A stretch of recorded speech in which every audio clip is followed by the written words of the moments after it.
So today we gotta talk some Xen, yes, because we got a huge shout out from one of the prominent Hex influencers, and he literally used Xen as an example to support his point, which I agree with, because that point is about the debate between eHex and pHex. And we also gotta talk some Xen Doge, yes, because they are back, and also some Xen Shiba Alpha. Stick around, stay tuned, like and subscribe. Let's get straight into this one. So the guy that I'm talking about is this dude right here. Yes, your friend Somi. You know Somi is everybody's friend, but shout out to Somi. You know, a prominent Hex influencer that rose, you know, to the top. You know, but listen, this guy, people thought he was even AI, but you know, he's actually human. But listen to this argument about, you know, the debate between Ethereum Hex and Pulsechain Hex, because he makes a valid point in this, in my opinion. Just take a listen. It's work. You're always going to be thinking about the future. If you're thinking about today, you've already lost the game. That's why you listen to me, friends. Share with your friends and family. Like, subscribe, bell button on. I appreciate every single one of you. So we're thinking about pHex, right? Let's look at Xen. This is a great example. So remember, we want to answer the question, like, why isn't pHex like 10 cents to 20 cents? It's so much cheaper. Gas costs, it's more better. What's wrong? What's wrong? Look at this. Okay. Xen on Ethereum has a 14.5 million market cap, but the Xen on Polygon is only 4 million. That's 3%, man. 3%. How is that? Polygon has much lower gas costs, but the market value stayed on Ethereum. It refused to budge. How do you explain this? You're like, wait a minute. You're literally minting. The whole thing is to make mints. They don't even say buy Xen, but it's such a fantastic, beautiful example. Shout out to the Xen community. Beautiful example to show you. Why are you much lower on Polygon and Binance and the other chains when you're cheaper to mint here? Why? I'm going to tell you why, friends. Ethereum is New York, okay? People want to be close to the city where the money is. So people refuse to budge. The first mover advantage, the network effect. It's so hard to break a network effect, man. It's so hard to break it. It's so much easier just to join it and to try smooth it around and groom everybody and be their friend. Let's look at real numbers. Ethereum has 500,000 daily active users, and it has all the money.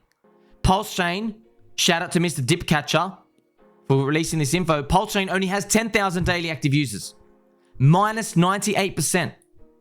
So I want to tell you something right now. If the only thing that people cared about were costs, why do we have minus 98% less people after 3 months, and we're valued less than when things were more expensive compared to Ethereum? Why? Network effects, friends. There you go. Boom. He hit the nail right in the coffin. Network effect. And a lot of influencers, like, they make this mistake, especially newer influencers. They come into the game and they say, yep, I've got it all figured out now. This is the way it goes. But wisdom is the people who were here before. They know, like, it's experienceable. Like, those who witnessed the 2012 cycle, 2013 and whatnot, will be always more savvy than the 2017ers who came in. And the 2017ers who've been here for 6-7 years, they witnessed things happen, occur. And with crypto, you recognize these patterns. They will always be more savvy because they seen what happened. You know, it's not about all these are OGs and all this other stuff. It's not about that, but it's just it's experience. You know, those who've been here before have witnessed. We've all seen it. You know, it's very, very hard to tackle Ethereum. It's been sitting up here even right now in the middle of a bear market. Look at this, $226 billion in terms of market cap. And yet you have chains underneath Ethereum that are much cheaper. Why aren't people using those chains? They always go back to Ethereum. They always, because people don't understand this. When I say first mover advantage, this is what I mean. And Somi, he will double down on that if you want to watch this full video and you listen to it. You know, first mover advantage, network effect. He said something to the effect of Ethereum would always be New York. Despite the high gas fees, people are always going to use Ethereum. Somehow, this is just like an example. Like he gave the Xen example, for example, you know. Why is Xen on ETH sitting there at like $14 million in terms of market cap, and Xen on Matic, which is a cheaper chain, faster transactions, so all of that good stuff, is only 3 million, you know. There's a huge difference. There's a huge gap between there because Ethereum heads is hard for them to leave one side. It's very, very difficult for them to leave and join these other chains. The two of the closest chains that ever done that, right, that I've witnessed, because I've been here since 2017, is Binance, and they barely did it, and Solana. Why? Because they both took advantage of something. Binance Smart Chain, they launched at the right time, perfect timing, because the Andre Cronjes, if you remember the Yearn Finance guys, they started to do DeFi on Ethereum. DeFi didn't bubble until 2020 on ETH. And then people realized the ETH gas fees are too high. Man, we need to go somewhere. We need to go somewhere. Cardano was taking 10,000 years to come out with their stuff. And somehow CZ just figured out a way to say, you know what, I got a cheaper chain, boom, boom, boom. He went and did his thing with his EVM chain, and then it bubbled. But even then, only a small portion left Ethereum and actually went to Binance. CZ is mourning about that to this day. He just recently tweeted that, yo, Ethereum got all the liquidity, Binance Smart Chain got all the users, but we need more competing chains and whatnot. So that is the reason why. And the second chain that ever got close to taking some of that money out of Ethereum, that liquidity, is hard to get it out of ETH. People are going to learn the hard way. Is Solana. And how did Solana do it? Solana did it by simply, again, the Yearn Finance boys, Andre Cronje and them, they left ETH and they went over to Phantom to develop their own chain and do their own thing there. But one market was emerging, a new market that was coming in, and that was the NFT craze. NFTs and JPEGs and all this other stuff. But then people realized on OpenSea Ethereum was getting more and more expensive as the 2021 bull market was kicking in. So what did Solana do? Solana said, hey, we have this ghost chain. It's 10,000 times faster. How are we going to attract these new users? So they went and spent an extreme amount of money in marketing. Solana marketed themselves to death. They paid a lot of money to capture that NFT craze from Ethereum. And that's what swiftly saved Solana. That's why everyone who jumped on Solana in 2021, if you was here, is because of NFTs. They were cheap on Solana and they built this NFT market and it bubbled. And to this day, Solana and their apes are still moving the way they move. And that is, they took advantage of something. There was a demand and Solana swiftly took advantage of that. And even then, if you look at Solana's NFT market and Ethereum NFTs market, the OpenSeas and the Rarible and that, they still bigger. Like the Ethereum NFT market is still the largest to this day. People just don't comprehend. They don't understand it. They say, why are these chains cheaper? Like someone like Jack Levin, for example, who came into this space new, right? He even picked on this and he said, yo, all these other chains, if you look at them really, despite the fact that they're 10,000 times cheaper than ETH, they don't have much users. People just don't use them because the transaction fees are, yes, they are cheap and whatnot, but there's just not much liquidity. It's not liquid enough. Ethereum is liquid enough. So it's going to be hard to tackle ETH off this here. Like I find it hard to see Pulsechain come out of nowhere and just boom and takes over Ethereum. That might not ever happen, bro. In my opinion, I think Pulsechain will do well, but it's going to take time before, for example, money, true liquidity comes into Pulsechain. It's going to take time. People need to understand this. Now, so the P-Hex and the E-Hex debate is simple. That's what I said. Even in my E-Hex video, I said, yo, first mover advantage, network effect. People don't pay attention to this thing. Liquidity. But it's important, you know. People are not leaving ETH yet because it's the first mover advantage. Anybody who come through to crypto, you find Bitcoin, you're going to find Ethereum next before you go over to these other chains. That's just how it has been over the past few years in this game. So if you hold P-Hex and you think E-Hex is just going to die like that because of X, Y, and Z, or the fees are cheaper, the writings are on the wall, bro. Liquidity is heavier on the other side. Even with the Richard Hart documentary, if you peep game, the marketing is really doing favor to eHex as opposed to Pulsechain and the other one. Now, I haven't watched the documentary, that is not been out yet. I'm just saying the marketing might give eHex a slight advantage towards the other hex on Pulsechain. And an example of that is, for example, all the other tokens that was forked from Ethereum to, for example, Pulsechain. You've seen that they have next to no value, most of them, because the money, the liquidity is not here yet. Money has not, people haven't realized that. Richard Hart recently did it with the Pepe crowd. He literally have to go and grab them by the collar and drag them over to Pulsechain. He had to do stuff like this. Change now, where people, hey, forget about the bridge, just come over here and type PLS and boom, you got it. And exchange sites like this are gonna make it much more easier for people to bridge in and out of Ethereum to do without really worrying about high gas fees. You can literally buy eHex from here, right? And you don't have to pay $20 or $30. You can swap it from Pulsechain or whatever coin you want to change in and out. You can buy in and out of eHex and then just go over and stake it. Now, only the staking part you would pay some fees, but in terms of buying the coin first, before you have to buy it from Uniswap, which is super expensive, and then stake it, which is more expensive again to because of fees. That's the reason why Pulsechain was created. But Sami made an important point in this video where he said, yo, Hex on ETH is actually Bitcoin and Pulsechain is actually Ethereum because it's a fork of Ethereum. So if Hex is a fork of Bitcoin, the Pulsechain is a fork of Ethereum, then he's giving you the scenario of the coin market cap thing. Despite the fact that Bitcoin is an old technology, is slow, Vitalik went and created Ethereum, but look at it, he still haven't been able to take over the market cap of Bitcoin yet. Why is that? Because of first mover advantage, because of network effect. When you say crypto, people say Bitcoin.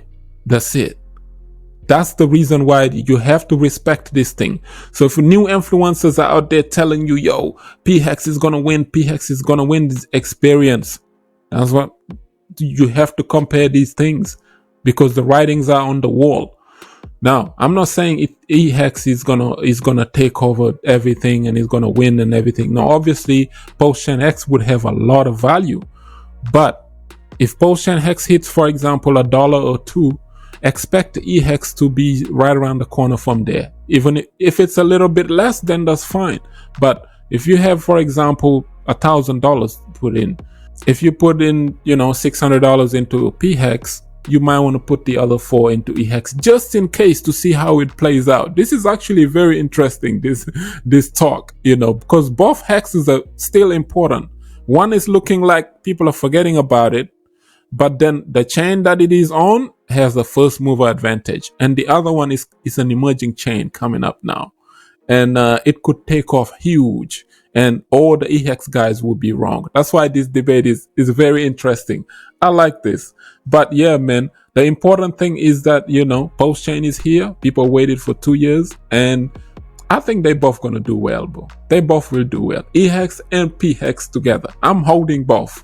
I got a little bit more EHEX though, but I'm holding both. That's what I'm trying to say. Now, let's move on to Xen Doge because they launched on Polygon. And Xen Doge, they did well on Ethereum. The first day they burnt, for example, a trillion Xen on the first day. And today, as you can see, they've already minted 10 billion out of the 50 billion supply on Xen on matic, and people have burnt 770 billion on the first day. So they're getting close to burning almost a trillion, which is dope. Another project that burned a trillion is Xen Shiba. We've covered Xen Shiba. Yo, check out my Xen Shiba video, bro. You're gonna enjoy that one. Check out my Xen Shiba video. I'm telling you, bro, you're gonna enjoy that one. Xen Shiba is now listed on Mobula Fi. This is an exchange. It's pretty dope. Xen Shiba is holding liquidity. They are growing in terms of liquidity. That's what I meant. And they have now burnt over close to 3 trillion Xen. Matic Xen. And that's the power of this. But when I made that video, look at this. When I made that video, you only needed 6 billion. You only needed 6 billion matic Xen to get one Xen Shiba NFT. And that NFT, this is the utility behind it. That NFT that you're going to be buying will be generating you some Xen Shiba tokens. And the total supply of Xen Shiba tokens will ever going to be 2.5 million. And every year Xen Shiba is going to halve. Once the halving happens, you're going to get less and less. The rewards will be chopped in half. And as you can see, these three right here have generated on average about 10x Shiba tokens per day. This is what I have been closely been buying, to get to that 1,000 level, 2,000, 3,000 Xen Shiba token. That means if you calculate this right, let's say these three Xen Shiba NFTs are earning me 10x Shiba tokens per day. If you multiply that by 365 days, that's 3,650 tokens that I'm about to get towards the end of the year. And as we're going towards these halvings, so within the next 2 years when the bull market approaches, this could easily, right now a single X Shiba token is at 12 cents. When it launched, it was almost at $1.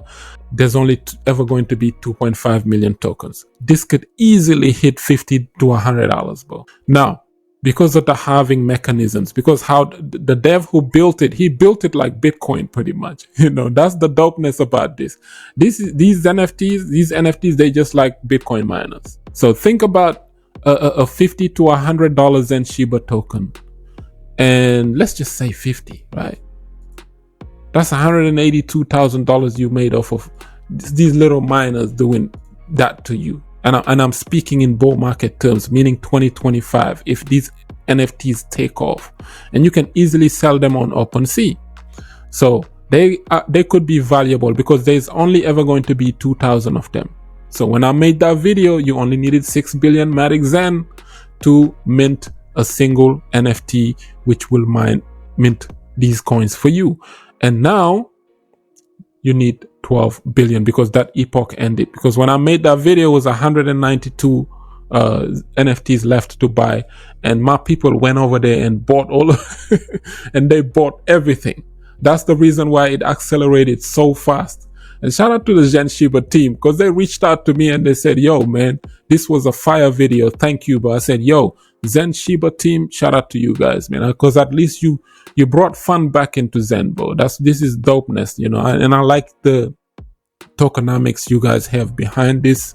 You have NFTs that work for people now, NFTs that are minting tokens for people, and the tokens are more scarce because if you go over to sell the NFTs, there's another mechanic where I think 10% is going to go back into buying back the token or burning it or something to that nature, and there's only 2.5 million that is ever these NFTs are going to go crazy. Xen Shiba's excited. They've been selling this.